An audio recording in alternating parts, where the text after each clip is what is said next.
দেখে নাও, আমি বলতে পারছি না কোনটার কিসের পর কি না কি, আমি শুধু ভিডিওটাই বানাতে পারি, কারণ আমি এইসব রান্না টান্না আমি পারি না যেহেতু, তাই কী থেকে কি করছে না করছে আমি ভিডিওটাই বানাচ্ছিলাম। আমি সত্যি মাথাতেই ঢোকেনি যে ও কী থেকে কী করলো না করলো, বাট খাবার যে লাস্টে আমরা সবাই রিভিউটা যখন তোমরা দেখবে তখন বুঝতে পারবে দিদি কতটা ভালো রান্নাটা করেছিল। সত্যি কি দারুণ রান্না করে আমার দিদি। আর জানো তো, এই যে ময়দাটা দেখলে না মেখে রাখার ফলে মানে অল্প মাখানো কিন্তু এতটা ফুলে গিয়েছিল, তো দারুণ লাগছিল। আর দেখো ক্যাপসিকামগুলো দিদি কিন্তু ভাজছে, লঙ্কা আর যা যা দেয় আমি জানি না সত্যি রান্নার ব্যাপারে, আমি তোমাদের তাই বলতে পারবো না।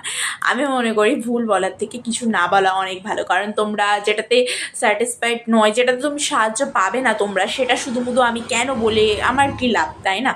তো দিদি প্রথমে এটা করছিল পনিরের তরকারি, যেটা খেতে দারুণ টেস্ট হয়েছিল, বাট ঝালটা আরেকটু বেশি হলে ভালো হতো, কারণ জানো তো আমাদের বাড়িতে সবাই আমরা